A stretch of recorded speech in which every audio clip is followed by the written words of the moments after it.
अपने बकाया मानदेय और 9 सूत्री मांगों को लेकर बोकारो जिले में स्वास्थ्य सेवा संभाल रहे ठेके के कर्मचारियों की बेमियादी हड़ताल ने स्वास्थ्य सेवा को बुरी तरह से चरमरा कर रख दिया है। इस हड़ताल की वजह से जिले के कई स्वास्थ्य केंद्रों में स्वास्थ्य सेवाएं ठप पड़ गई हैं और जैसे तैसे मरीजों का इलाज किया जा रहा है। इस हालत में जो मर्ज को कम करने का इलाज हो रहा है वह मर्ज कम होने की बजाय लगातार बढ़ रहा है।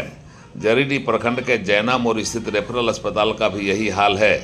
ठेके के स्वास्थ्य कर्मियों की हड़ताल पैसे के अभाव में गंभीर होती जा रही है और उनके सामने भुखमरी की स्थिति हो गई है। दूसरी ओर स्वास्थ्य केंद्र भी लगभग ठप पड़ने लगे हैं। आंदोलन के जरिए अपनी मांगों पर अड़े स्वास्थ्य कर्मियों ने साफ कर दिया है कि जब तक उनके बकाये पारिश्रमिक का भुगतान नहीं हो जाता तब तक उनका आंदोलन जारी रहेगा। ठेके पर स्वास्थ्य सेवा दे रहे कर्मचारियों का आरोप है कि उन्हें 6 से 8 महीने से वेतन नहीं मिला है और अब उनकी हड़ताल पर जाने के कारण उन्हें धमकी भी मिल रही है, लेकिन इस धमकी की उन्हें परवाह नहीं है क्योंकि जब भूख परेशान करती है, भूख अंदर से उबलती है, उद्वेलित करती है तो फिर वह सड़क पर उतार देती है और ऐसी ही भूख उनकी है जो उन लोगों को सड़क पर उतार कर रख दी है। अब तो आर पार की लड़ाई है, बिना पैसे का काम करना उन्हें बिल्कुल मंजूर नहीं। इस हालत में आंदोलन खत्म तभी होगा जब पारिश्रमिक का भुगतान होगा। फिलहाल आंदोलन की वजह से जरीडीह का रेफरल अस्पताल का सेहत बिगड़ने लगा है।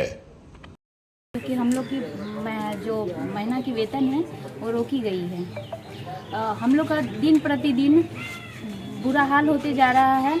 हम लोग जो चाहते हैं वो ले नहीं सक रहे हैं। सबसे पहली बात है कि हम लोग के घर में सबसे छोटे बच्चे हैं, उनकी जो ख्वाहिशें हैं वो पूरी नहीं हो पा रही है। और हम लोग अगर किसी से राशन का सामान अगर भी हम लोग दुकान में लेने जा रहे हैं तो हम लोग को सामान भी नहीं दिया जा रहा है क्योंकि हम लोग का स्थिति इतना ख़राब है कि हम लोग वेतन नहीं मिलने के कारण से हम लोग पैसे नहीं दे पा रहे। इसलिए हम लोग को कहीं पे भी अगर किसी से कुछ पैसे भी मांग रहे हैं उधारी में तो वो भी नहीं दिया जा रहा क्योंकि अगर हम लोग मौके पे अगर कुछ बोल रहे हैं कि हम लोग 5 दिन या 6 दिन या 1 महीने के बाद आपको हम पैसे चुका देंगे तो हम लोग को चुकाने का नौबत ऐसा आ जा रहा है कि हम लोग दे ही नहीं पा रहे। तो हम लोग को उसमें अगर किसी से पैसे भी मांग रहे हैं तो वो भी हम लोग को पैसा नहीं दिया जा रहा है, जिसके कारण से हम लोग का स्थिति और भी खराब हो जा रहा है। अगर हम लोग किसी से कुछ ख्वाहिश भी कर रहे हैं कि हम लोग को ये जरूरत है तो हम लोग को जरूरत भी नहीं हो रहा है। और हम लोग राइडर कंपनी जो आश्वासन दी थी होली से पहले कि हम लोग को 2 महीने का वेतन मिल जाएगा, वो वेतन भी 1 महीने का 7 तारीख को हम लोग का पेमेंट आया और 13 तारीख से पहले का वेतन था कि आप लोग को दे दिया जाएगा।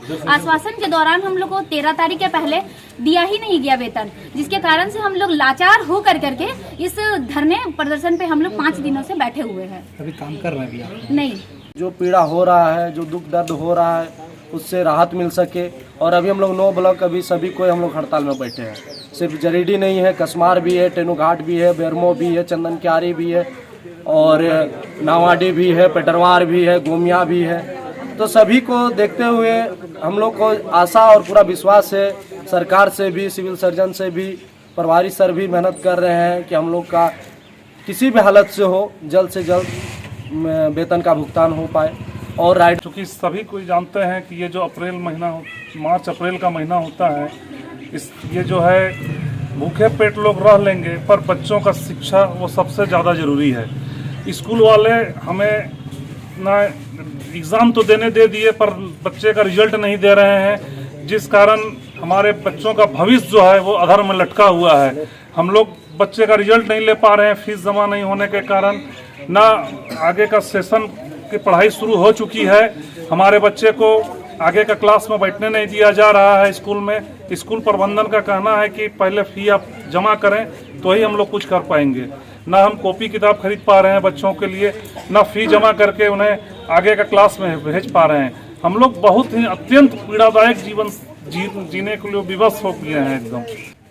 5 महीने से पेमेंट हम लोगों का नहीं हुआ है, जो कि जितने ज़रूरतमंद हैं वो आज कैसे चलेंगे, उनका घर कैसे चलेगा। आप किसी दुकान में उधार मांगने जाइए तो पहले लिखा हुआ है कि उधार मांगकर हमें शर्मिंदा ना करें। तो फिर ये प्रॉब्लम तो हमारे साथ बनी हुई है। प्लस 10-10 किलो 20-20 किलोमीटर दूर से हमारे स्टाफ आते हैं। रियर के से अगर कुछ दुर्घटना घटती है तो फिर उनको कौन देखने वाला। अफसोस के सिवा हम लोग क्या कर सकते हैं, उनका ट्रीटमेंट भी कराने लायक हम नहीं हैं। तो ये सही हमारी डिमांड जायज़ है, जो कि सरकार को देना ही अनिवार्य है। पीएफ मेरा अनिवार्य है जो कट रहा है, लेकिन हम लोगों को पता नहीं चल रहा है कि कहाँ कट रहा है, क्या मिल रहा है, क्या नहीं मिल रहा है, जो मेरे भविष्य के लिए है। मेरी कोई एक्स्ट्रा डिमांड नहीं है। जो राइडर जब ने ज्वाइन करवाया तभी नहीं उन्होंने बोला था कि आपको पीएफ ईएसआई सारी सुविधा दी जाएगी, जो आज तक 6 साल से अभी तक हमें कुछ नहीं मिला, ना न्यूनतम। जो सरकार का एक बोलते तो हैं कि न्यूनतम वेतन ये है, लेकिन न्यूनतम वेतन हम लोग को मिलता कहाँ है, जिसकी डिमांड हमारी है। जैनामुर रेफरल अस्पताल से उड़ान लाइव की एक्सक्लूसिव रिपोर्ट।